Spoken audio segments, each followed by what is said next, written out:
ٹھیک بارات جانے سے ایک دن پہلے لڑکا فون کرتا ہے لڑکی کو، تمہارے باپ کی اوقات ہے 4 چکا دینے کی؟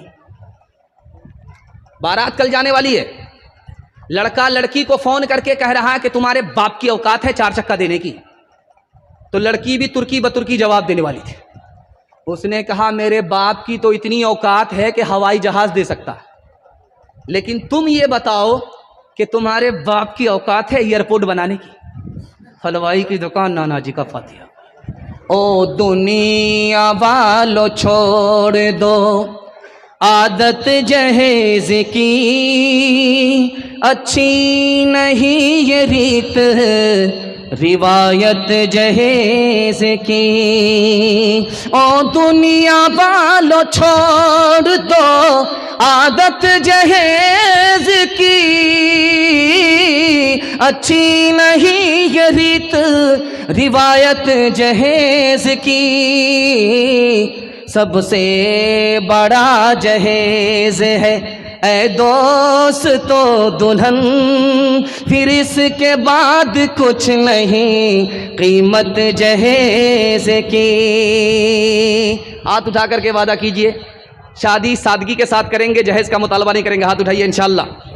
اور فری میں ملے تو چھوڑیں گے نہیں، ہاتھ اٹھائیے انشاءاللہ۔ عورتوں کے حوالے سے آخری پیغام سنا رہا ہوں، اپنے حصے کے جلسے کو مکمل کر رہا ہوں، اللہ آپ کو جزائے خیر دے۔ آپ اس طرح سن رہے ہیں ایسا لگ رہا ہے کہ ابھی جلسہ شروع ہو رہا۔ اللہ اس محبت کو سلامت رکھے، ہمارے سنانے کو آپ کے سننے کو بے حد قبول فرمائے۔ دھیان سے سنیے گا۔ بیٹی کا نام فاطمہ ہے، اللہ کے رسول کے پاس آئی کہ یا رسول اللہ آپ نے میرا نکاح علی سے کر دیا، علی کی تو آنکھ کمزور ہے۔ کہا بیٹی میں نے علی سے تمہارا نکاح کیا ہے جو سب سے پہلے اسلام لایا، اس علی سے تمہارا نکاح کیا ہے جو میرے خاندان میں سب سے زیادہ علم رکھتا تھا میرے بعد، اس علی سے تمہارا نکاح کیا ہے۔ بیٹی جس کے پاس میرے خاندان میں سب سے زیادہ اخلاق تھا، اس علی سے تمہارا نکاح کیا ہے۔ بیٹی صورت کو مت دیکھو، سیرت کو دیکھو۔ بیٹی بے موقع آ گئی اللہ کے رسول کے پاس، تو اللہ کے رسول نے کہا بیٹی بے موقع کیسے آئی؟ کہا علی سے خفا ہو کر کے۔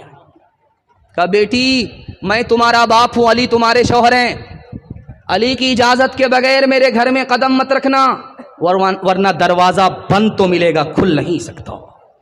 بیٹی جب شوہر ناراض ہو جائے تو معافی مانگ لینا، اگر تم نے معافی نہیں مانگی، تم کو شوہر نے معاف نہیں کیا، بیٹی میں زندہ رہا، تمہارا جنازہ اٹھ گیا، تو بیٹی یاد رکھو میں تمہاری نماز جنازہ پڑھوں گا بھی نہیں، پڑھاؤں گا بھی نہیں۔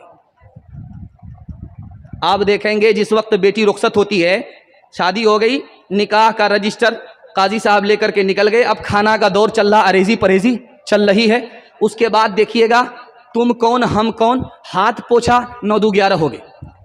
لیکن کچھ لوگ بچ جاتے ہیں لڑکا کے ساتھ جانے کے لیے، لڑکی کو رخصت کرا کر کے جانے کے لیے، تو اس وقت دیکھیں گے جس وقت لڑکی رخصت ہوتی ہے تو ادھر سے رونے کی آواز، ادھر سے رونے کی آواز۔ کیا مطلب ہوا؟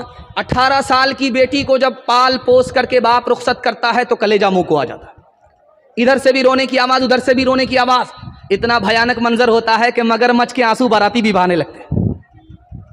بیٹی جب رخصت ہو رہی ہے تو کان میں ماں نے کچھ کہا، بیٹی نے سنا، کان میں باپ نے کہا، بیٹی نے کچھ سنا۔ وہ کان میں بات کیا کہی، باپ نے کان میں بات کیا کہی، ماں نے، وہ میں آپ کو بتانے کے لیے جا رہا ہوں۔ ماں نے، باپ نے کان میں کہا بیٹی میں کیسے سسرال جا رہی ہو، شوہر کی ناک کی حفاظت کرنا، شوہر کی آنکھ کی حفاظت کرنا، شوہر کے کان کی حفاظت کرنا۔